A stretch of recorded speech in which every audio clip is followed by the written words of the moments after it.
Welcome, brothers. Welcome, sisters. Welcome to our program On Target. And once we start this program, you could pick up a telephone and call 4420175. We never have a subject matter. We speak about anything: politics, religion, education, socio-economic issues. You can introduce your own topic. And we're back on YouTube again. So, sometimes you get flogged, but we're back. We does not give up. We have been battered by burial. One of the links or medium cannot reach you. We encourage you to ask the people around you. There are some of them very good on their phones. Ask them to get Real FM for you, whether it is Facebook, YouTube, and ask them to subscribe for you. Let them help you. Let them show you how to work that phone. Yes. So today, as we start, the number to call is 4420175. And we start today and we're looking at education. Education. So we're targeting the stakeholders involved in education.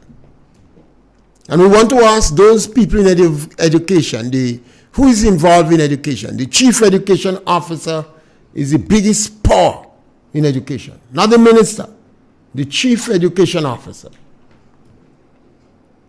The area education officers, the principals of schools, and the teachers.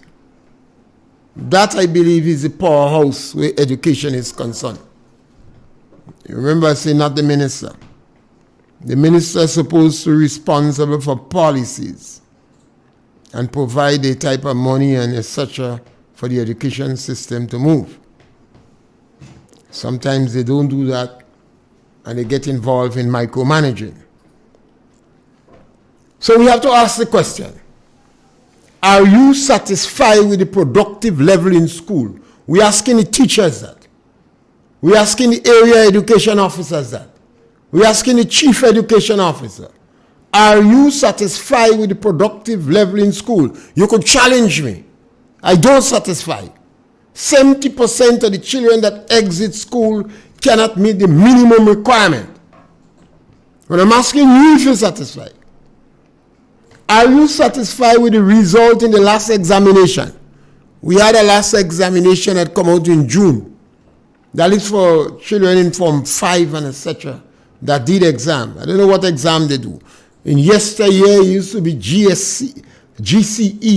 Then it was CXC. And now I hear them is CAPE and all kind of things. I don't know. Remember, I'm in the departure lounge. And I'm asking questions, and I fear no one. And I'm asking questions to the relevant stakeholders. And today, education is in my focus. And I'm asking them if they're satisfied.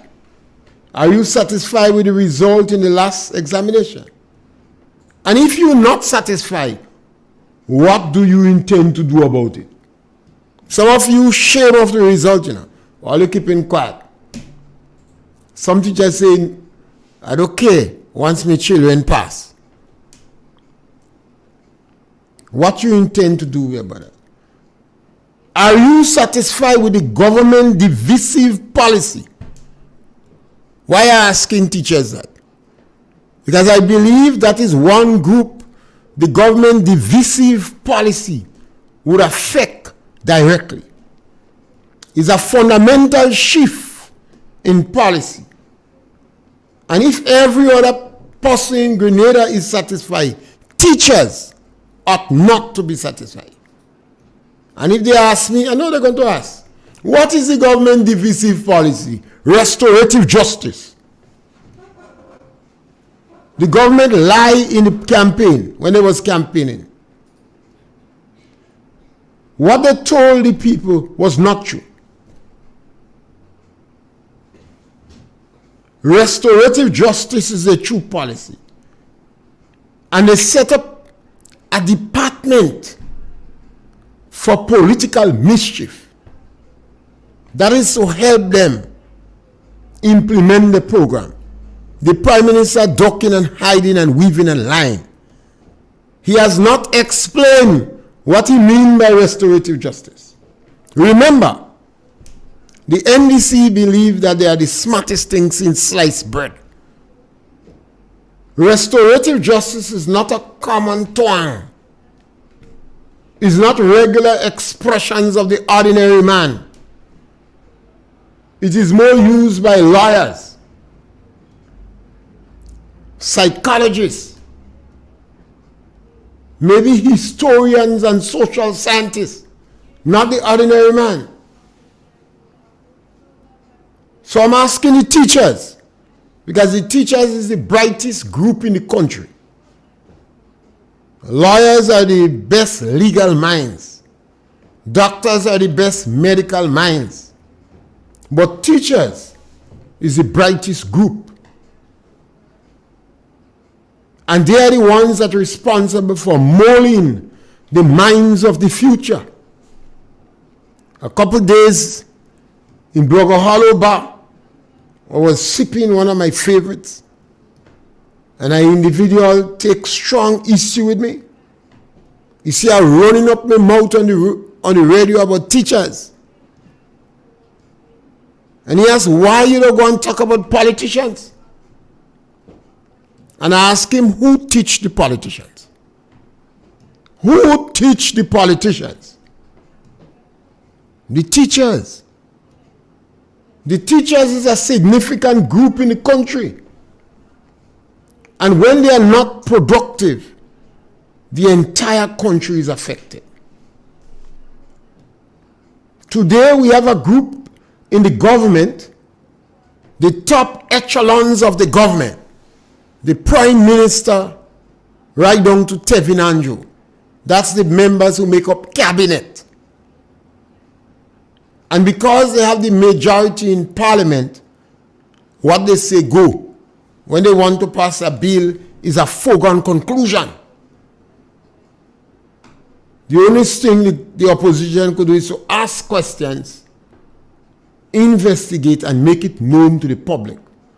But when the vote comes, the eyes have it. Even if it is rejected in the upper house, it could only be rejected once. So the people who leads the government, the 9 members of the government, is the most important and significant group in terms of policies. Yes, scholar, welcome. Hey, good afternoon, Mr. Pierre. Yes, scholar. Yes. I watched the parliament, and the man don't have to explain what he mean by restorative justice anymore.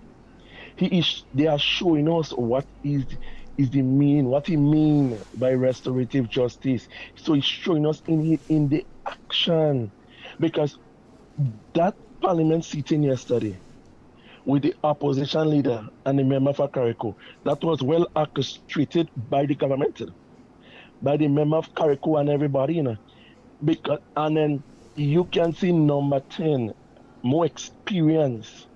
Instead of, give some coaching advice. She sat there and she joined in the bunch with some of the statements she made. So I understand she is protecting her gracious offer.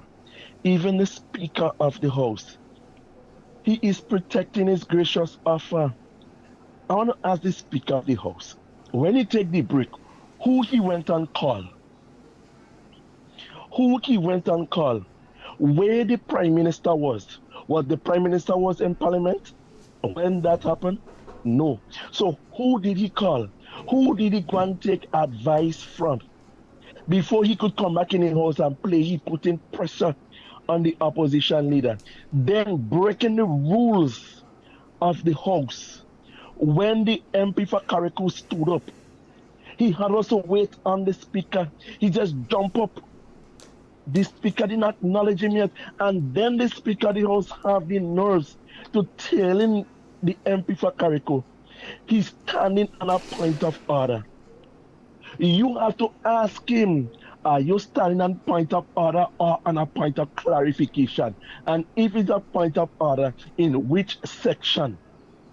Which section?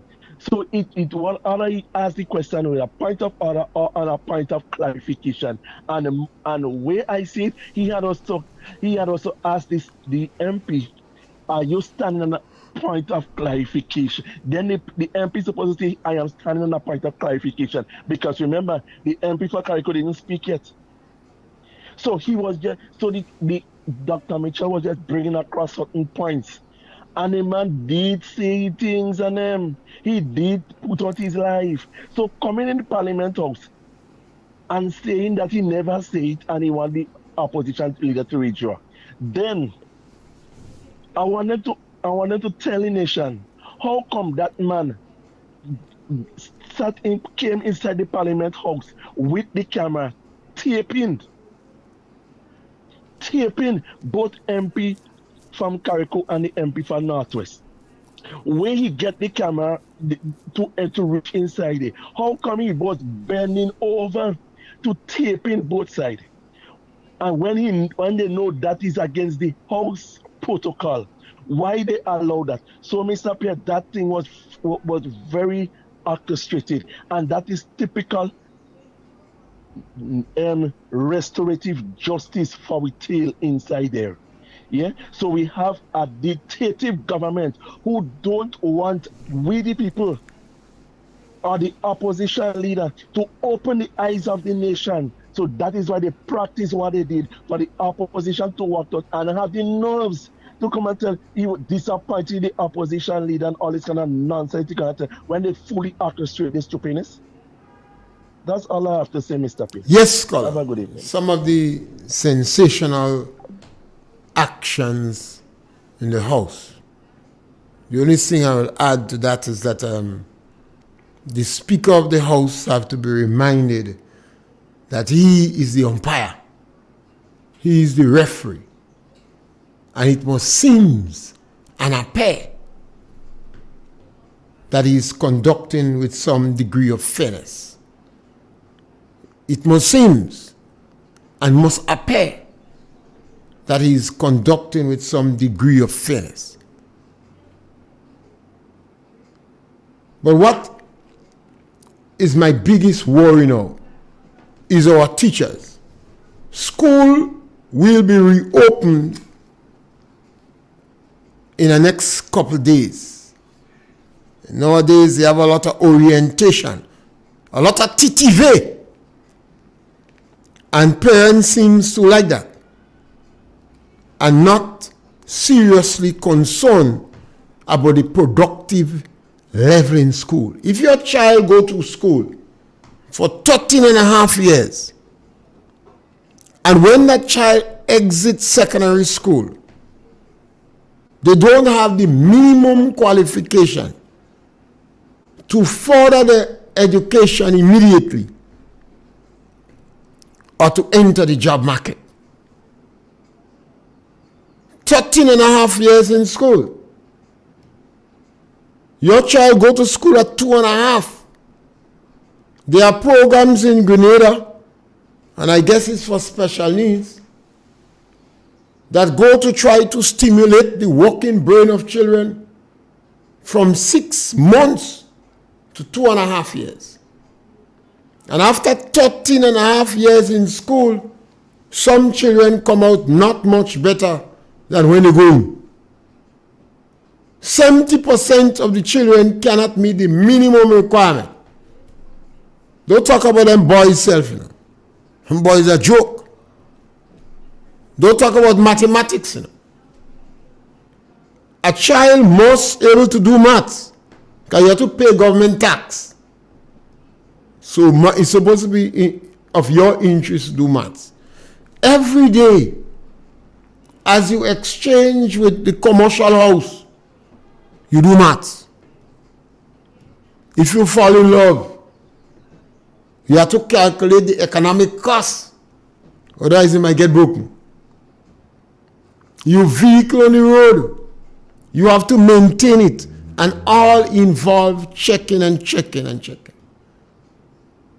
So why is it our maths teachers are so unproductive? I've listened to the silence of teachers as government introduced a divisive policy in the country, restorative justice, and government set up a department to effect the policy, to make political mischief. I also listen to the language that comes from government ministers, from the Prime Minister to Tevin Andrew. Fractious, demeaning, insulting, dismissive language. I have not heard the teachers object. I have not heard one teacher object. I've listened to the president of the teachers union, who seems to embrace the government policy lob, stock and barrel, and was crying out for the head of public officers. A serious betrayal of union solidarity. I felt that the TUC president should have called in the unions and discussed that, because it looks very bad for a sister union to openly side in with the government and calling for the head of public officers that they perceive to be supporting NNP. This is really pushing the pendulum too far. The union is supposed to be expressing solidarity with one another. And if a union leader have fundamental differences with members of another union, some level of discussion ought to take place. What troubles me most, if the teachers believe that some people is classless and some people is commoners, if they believe that the government policy is the right one, what's going to happen to our children in school? It means that our teachers would not treat all children the same. Those children they consider as classes and commoners, Jumbi take them. Jumbi take them. They would not give them a fair deal in school because they believe they're in a different social class. We come out this way. I thought we come out this way. 50 years ago, we had a battle in the schoolhouse. People who was illiterate and considered as stinking Gayites was fighting to get their children education. I don't want you to come out like me. I don't want you to come out like me. I don't want you to do what I'm doing. They was catching the men, and the only hope was their children. I thought we dilute the class structure in Grenada. So it grieves my heart when I see a government reintroduce it. And you have the people who should be against that class structure the most, our educators, seems to be digesting it. What is going to happen to our children in school if the majority of teachers believe that some children are commoners and classless and needy and greedy and all the divisive utterances and language that come from the ministers? And bearing in mind the unions that represent teachers in particular have not objected on one occasion to none of this dismissive language. I'm worried. You see, if our children don't get the correct education, more and more, we will not be competitive on the job market. We have examples in the Caribbean. Look at Jamaica. In a number of police districts in Jamaica, state of emergency has declared. The people living with state of emergency. Every day you hear individuals asking for stiffer penalties. Whose children? They're sitting in jail. Look at the songs. Listen to the songs, the dancehall songs in Jamaica. It is rebellious. It is highly sexual. It devours women. And is encouraging them to be ashamed of themselves. Well, let's hear listening to dancehall song of them. They tear our women asunder. And some of the women, for survival's sake, they do what they tell them. They take instruction in the dancehall, you know. How to cock up, how to lie down, how to turn, how to twist, to show the tattoo below the navel. Some of them dancing on fire. What happened to us in the Caribbean? We sleeping? Those songs are rebellious.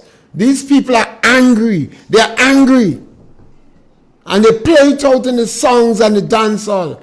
And listen to the lyrics and the words that come from their mouth. Shoot Babylon, shoot Batiman, shoot this person. That is the songs they sing. It is in the heart. It comes from the mouth. It is rebellious songs. The police shoot them down as if them is a dog in the street. And they shoot in Babylon too as if Babylon is a dog. The leaders in the Caribbean are responsible for the low productivity in education in Trinidad, Barbados, throughout the Caribbean. Our policy and our leaders and our teachers are responsible. The whole world recognizes Jamaica for music. Is music taught in the schools in Jamaica? No. The guys from the ghetto, they're glad to tell you they're from the ghetto, and they shoot people. And they sing songs, and they want the song rough, rough, rougher than rough. One or two of them succeed, make money. Some of them that make money still accused of committing dumb crimes and go in jail. Look at Vibes Cartel. He feels like a map. And he eyes the tattoo. And they have good lyrics. But the lyrics is poisonous, is objectionable, is demeaning. It tears our children away. Why Jamaica don't teach music in all the schools?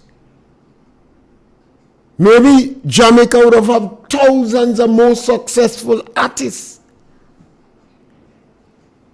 Maybe the education system in Jamaica would have been better.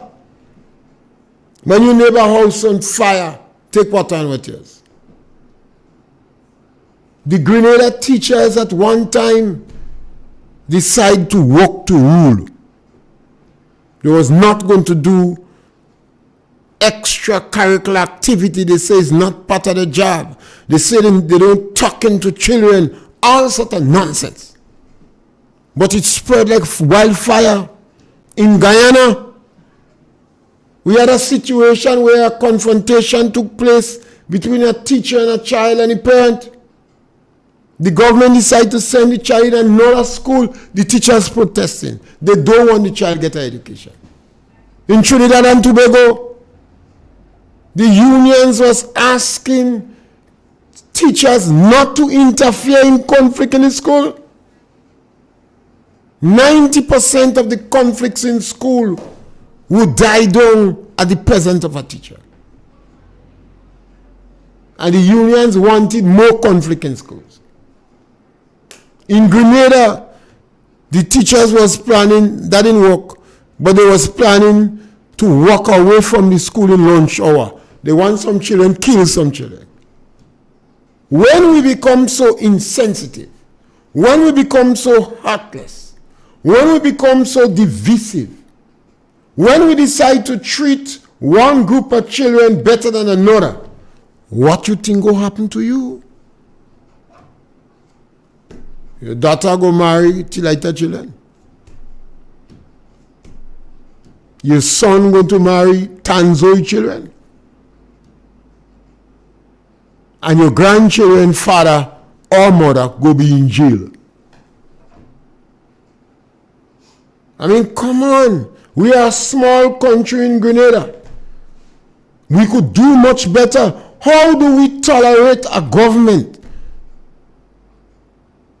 that have difficulties sticking around the truth? Every opportunity the government get their line. They lie without compunction. Every opportunity, from captain to cook, from Deacon Mitchell to Karen, Karen, the one from God. All of them telling lies. No reason to tell lies. You're not under attack. You're not under attack. Why lie? Because you embrace a defensive policy. You want to be in a new social class. You claim morality is a private thing. You believe too much in using money to have good relationship. That is bribery. If you decide to buy good relationship, it's bribery. But my biggest fear is the schoolhouse. Teachers, you don't have to agree with me. But listen to the message and see if there is any merit in what I see. Over the years, I've lost almost all the teachers who used to talk to me. I've lost them. They don't want you to focus. They don't want you to turn attention on the teachers. They want to get away with murder. And nobody mustn't say anything.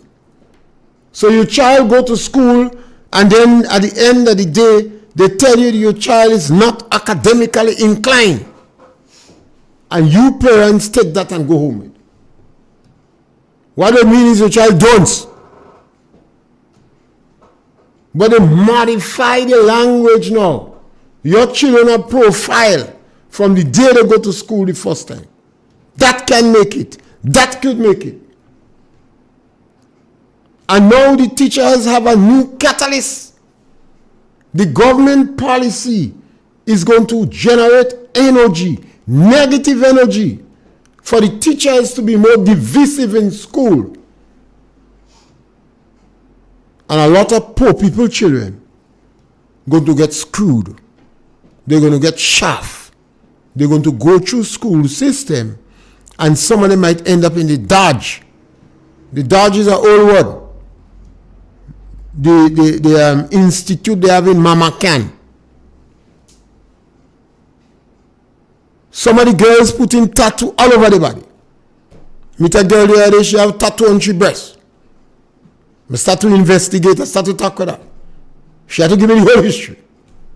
She with one boyfriend, she like him a lot, she tattoo, she face on the left breast because he like she left breast. You have two children, he go away. She pick up a next boy, he like all that, but he don't want to watch the left breast at all. They're watching it, he don't pay no attention to it. So she tattoo his face on the right breast. You see trouble? It so happens she nice boyfriend dead. I don't know where she getting breast again when she get her next man. How many men are you seeing with women face on their body? Ask yourself that. Hold discussion with your children. Ask them, how many men that put in women face on their body? And women say they want equal rights and justice.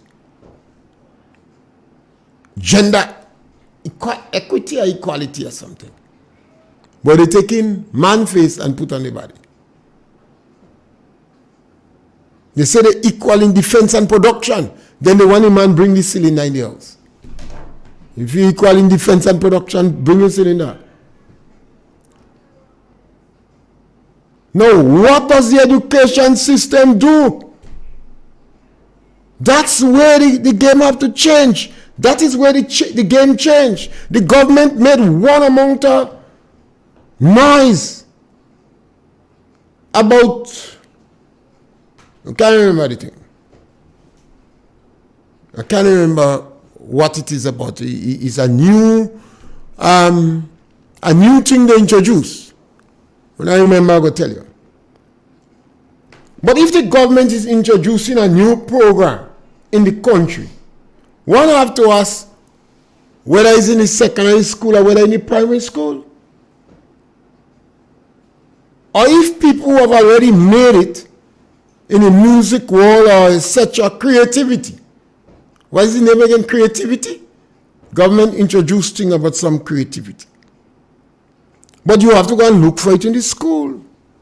What the government doing about cricket in the school? What they're doing about football in the school? What they're doing about table tennis in the primary schools?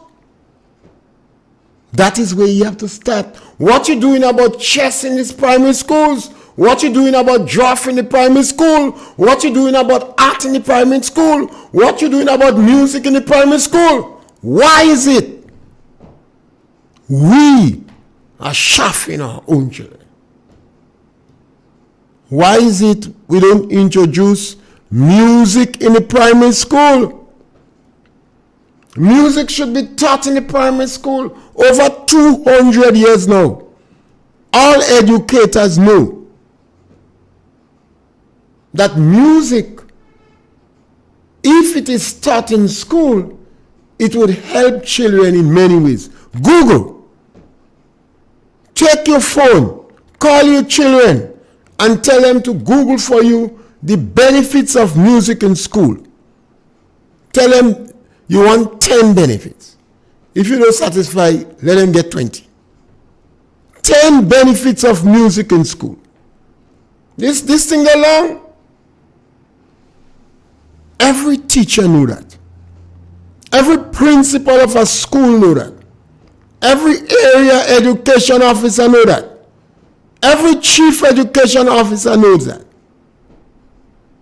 Some of them sending their own children and do music, but they're not advocating for it to be taught in schools.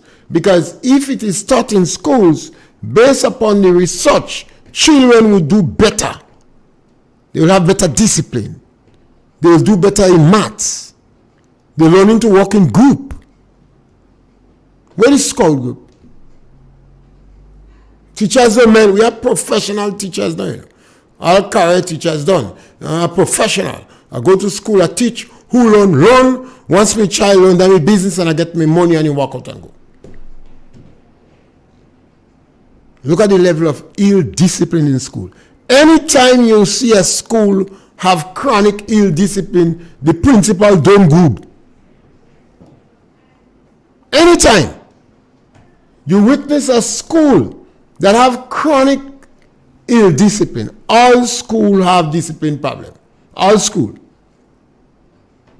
But if you could zero in a single out a particular school that have a lot of ill discipline, the principal of the school done good. If you have 5 good teachers in a school, the results start to change. 5 good working teachers with a good principal, the results start to change. So we start to get don't care. Say we ain't care. Because 15 or 20% of the children doing well. When the result come out, you hear a fella get 10. one get 14, one get 11, one get 9, and how you hear the numbers going on, so the voice going on. When you ask, how much Miss Mary's son get? He gets 7. And then the children cannot go in university. Even if we have scholarships available, they do not meet the basic minimum entrance. What is the basic requirement to enter university or go to SGU? They do not meet it. I met a girl last time, asked her what she want to be. She said, epidemiologist. Nice word. A fella asked, what is that? Well, they tell him. I asked her, what is she grade in maths? She bent her head. The fella said, what's wrong with you? She don't answer yet, and the man around knows she can do maths. Why is our so much children in today's school failing mathematics? Are you not concerned? Maths is important because you have to pay government tax. You have to pay VAT. You have to buy clothes. You have to go and buy tile for your house. A primary school child in standard 5 doing common entrance supposed to work out percentage to know how much tiles mommy put in 12 by 12 room. So that is a joke. If you're a farmer, you have to know an acre of land, how much bananas you could put in it, practicalize the damn maths, and teach the children correctly. If you're selling roti on the road, you have to know what are the ingredients you put in roti and how much you must sell it, minus labor, to make a profit at 25%. Teach the children that. When the holiday comes around, give the children assignments that will help to involve the parents. Let them able to calculate how much galvanized on the mother house. They have to measure length by breadth, and what happens if you have a 3-inch overlap? The parents are the neighbor go help them. Why black people screwing up black people? And you have people jumping up for reparation. What they want to do with reparation money? They're too bad-minded. Also tell our people that for 700 years, the black man has been selling slaves before the white man come. And the Arabs used to castrate all the male slaves. They don't know that. We are the ones that tricking themselves. So I ask the teachers today, why is it the government telling lies? Are you not suspicious? The Prime Minister lied without any compunction. And all the ministers, is the first time I see that in my band life. All of them lying. They're trying to cover up something. Because they're lying when it is not necessary. You don't ask them questions, they're going and lie. Teachers, could you explain to children in school what the government mean by restorative justice? Do you know what the government mean by that? Teachers Union, do you agree with the mobilization in MIT? What the mobilization for? We believe it is for political mischief. It is for identifying people with green blood to prosecute them. We could change this thing, you know. We could change in 5-10 years. We could raise the productivity level in Grenada from 15 to 20% to over 60%. You have parents going to graduation. When you see parents going graduation, man dressed up in red and white, woman dressed up in white and red. They're more dressed than the children. They like graduation. They spend a lot of money for graduation and orientation and all kind of thing, but no productivity. They're raising funds to fund school, to keep who in and keep who out. Why you don't raise funds to start a Spanish club in school? Or raise funds to start a music club? Or raise funds to start a swimming club? Grenada is 30 minutes walk away from the nearest point of sea as the crow flies. Why is it 80% of Grenadians cannot swim? When you go in the beach, one among the nice women there with back chunk on them, they don't go in the river. And a big back toy. They don't go in the sea, they're afraid they drown. They cannot swim. Why we don't have swim clubs in the school? Convert some of the rivers into swimway and let children learn to swim.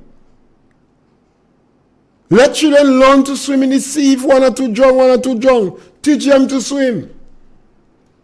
You may well have more children involved in marinas and marine biology and the yachting industry because they could swim. More might even go in the fishing industry.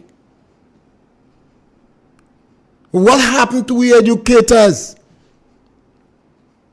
Our educators is responsible for some of the challenges that we have and the fact that we cannot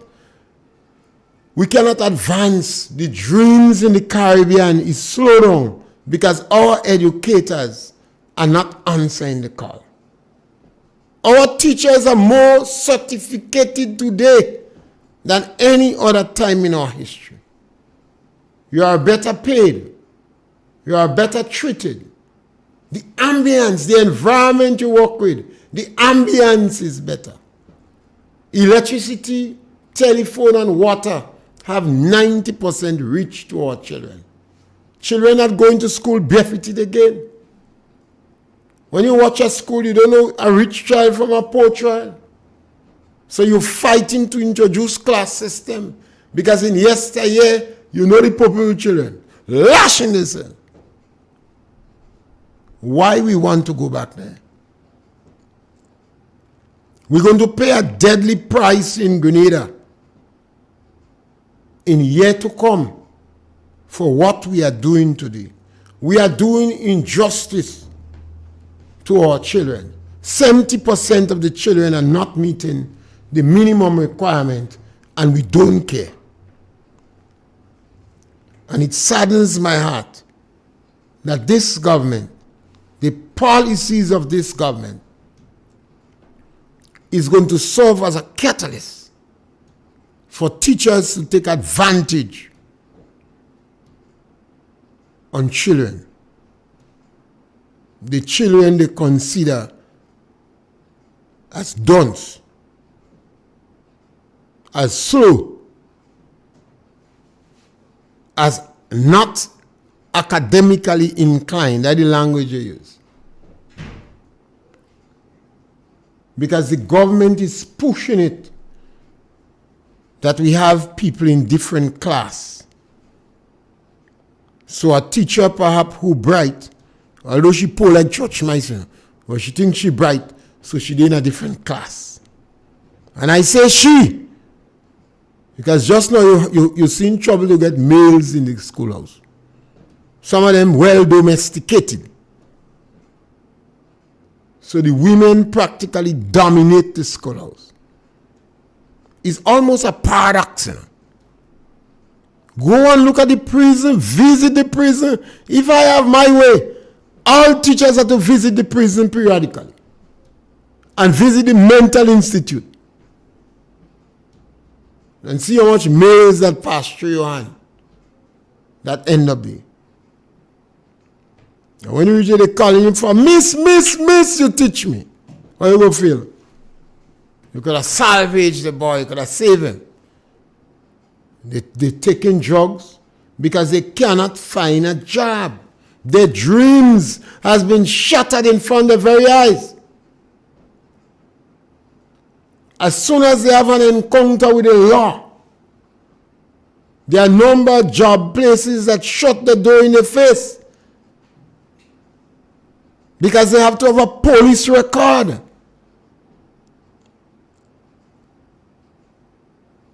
They can't go to Kenco. They can't go to M&N. They can't go to Queen's Consulate, Queen, the company that make Queens. They may not be able to go to Latouche. Even the government security service, they can't get a job. The boys on the block, the women going and get job in security. The boy say he get a job, give you man. I say, where you get a job? He say security. I say, you mad? He say he go for the job, but they tell me I have to go for police record. So he tell the woman go instead. Because he owe maintenance. So he can't get a job in security. So more and more a number of our young women are involved in security work. Who's seen after the child? You think the man seen after the child? The man must be gambling to see how he could make some money too. He gambling, he hustling, are in another woman's arm. That is the reality. Because the education system shuffling. You sit down listening to the soca artists. And the lyrics rough. And all the little children like them. And then you bring in the same soca artists in the school. The same soca artists that couldn't pass maths and English. To teach your children how to whine out with lyrics. Why is it going to happen to our system? The government do not believe in second chance. That is why the government is torturing the people involved in the Imani program. They're lying to them, they're torturing them, they're making their life miserable. A program that was designed for a second chance. And over 3,000 people was involved in the program. But this government now is really psychological and economical torture to these individuals. They cut out money in the pay. The government lying. People used to get 1,300, they get them back. They drop them back to 1,000 and they give them 100 to the 11.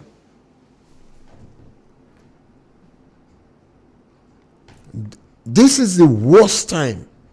I think it's the worst time.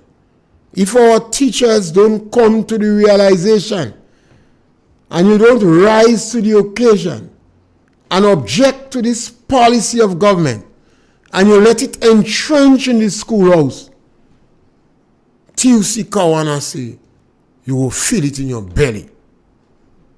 If you don't take the necessary action now, you will feel it in your belly. That is the words of TUC Kawana. Why is it in Grenada, 50 years after independence, some of the most divisive language is used to fracture our people into class structure? I want our teachers to answer that. I wish somebody, sociologists, would have given their students a paper to research that and to research the impact of the government restorative justice policy on the education system. Obviously, they will look at statistics and they will be able to interview children of this period now and children of yesteryear and see the attitude of teachers towards them. So I appeal to you teachers. You don't have to bother with the messenger. Look at the message and see if there is anything worthy in it that you want to consider. And I'm not talking direct politics today, but the number is 442-0175. Because the policies of the government have negative consequences for the education. If the teachers and those involved in education believe that Grenada have classless people or some people in Grenada better than others, Once they believe it, they will treat them like that. They will treat them like that. An individual buy a Alsatian pup. She paid $1,200 for the Alsatian pup. She bring it home, she have it in a kennel. But she has some local pothounds. She giving the Alsatian pup artificial food. You have his water ready. He been vaccinated. He been dewormed. She have special shampoo for his coat. And those outside eating scrap. So she tell me, she call me, she tell me she's in trouble. See if I get the vet for her. So I call the vet to go and check her. About a month after that meeting me talking, he say, well, she vaccinated this one dog, but she don't vaccinate the others.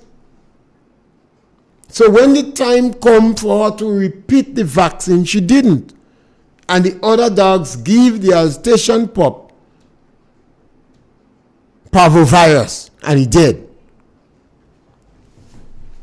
And you have to understand, if you treat some children in the school better than others, some of them, my teeth are beat up, are married with those you favor, and hell go roll in the school. So I'm appealing to the teachers. Take my message. Forget the messenger. Examine it to see what it is worth. See if it's a genuine call. Look at the productive level in school. And you must hold discussion among yourself. What could we do to dramatically improve the productive level in our school? And I verily believe that within 5 to 10 years, we could have a dramatic change in the school. Where are your athletes? If you don't have no groups, no hiking group, no sport group, what will happen to your athletes? Some of the young men you see that look as if they're ready for the Dodge, they're ready for prison. They could become good musician, good mathematician. They could end up in the Olympics swimming. They could make a big difference in the community. I appeal to the principals of the school, particularly in rural Grenada. You parents, the poor more than church mice. You already know higher social class. Ignore these dumb policies of the government. Challenge it. Remember, the government give you the authority to employ workers. Because they don't want much green blood get jobs. They want them starve. Now, how 50 years after independence, we could have a group of Grenadians with that kind of heart? How come? Where have we gone wrong? And all our look is the education system, I believe, that is unproductive. You all come, all you do okay. All you lackadaisical. All you feel say is yeah. Once your children know it, and your friend children perhaps. So we have reintroduced a class system. And I am very much afraid that when it becomes entrenched in the school, that is the time people might start to complain. When it becomes entrenched, and some of the poor children are seriously affected. Because it will happen.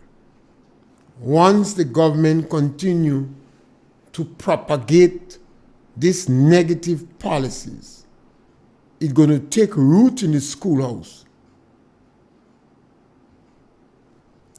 and the teachers, you're just human being. So if you believe you're dealing with commoners and not all the children are equal, you're just a human being. You're going to treat them, they're going to realize, Miss don't like me at all. Miss don't like us, you know. You're going to hear the children saying that. You don't have to believe me, you know. You must talk to children. Ask them if you are good teachers in the school. They counting them on the finger for you, which one good, which one no good. Ask the children. So I normally do my research, not to challenge the statistician. I'm not academically qualified, but to have the courage of my conviction, so I could come on radio and speak and dare the expert and the people in education to take me on. I do hope that they make public after this exam what percentage of the children that came out with the minimum requirements. Make it public. I challenge the Minister of Education. Make it public knowledge. Don't tell people go and look at the result. Tell us what percentage of the children in Grenada, out of the 2,000 or 3,000 children that did CAPE or GCE or CXC or whatever exam, what percentage of them exit school with the minimum requirements? And tell the people what you consider is the minimum requirement. If we don't hold the educators accountable for the productivity level in school, our children will continue to be disadvantaged, and we're going to pay a serious price. You see, the Chinese are here, and I always tell people the Chinese don't interfere in your funeral, they don't interfere in your business, in your carnival, in your sad story. They came with their own agenda. You never even hear a Chinese dead. Over 10 years, Chinese are in Grenada, you never hear one dead. They don't meddle about your business. They stay in your community, they're not involved in your confusion. They're buying up your land. They're buying up your business. And you're watching them pass. You feel there is no threat to you. One morning you wake up and then you realize the majority of Grenadians working with the Chinese. They're doing the same thing in Africa. And if African leaders get a chance, they're selling people in slavery again. If Deacon had the power and he get a chance, he's selling all them poor NNP. All them poor NNP is selling them. So I plead with our teachers to be cognizant of what is going on. To look at the results from the final exam that you have. See if you're satisfied with the percentage. And tell the public if you're satisfied. And if you're not satisfied, you are the most educated people in Grenada. Start to establish think tanks and come up with answers. You don't have to bother with on target. But perhaps you better examine what on target say and see if there is any merit, there is any genuineness. See if it is worth bothering. And we always want to thank those who participate and listen to our program. We're back on YouTube again. So we encourage you to share our program, subscribe to Real FM, and share our program, like our program. You know, sometimes we don't get no likes, but we encourage you to share our program. And we, all of us together, could make a big difference in the country. And we want to thank you, darling, for supporting us today. Thank you very much. Informative, entertaining, and first. Every hour on the hour.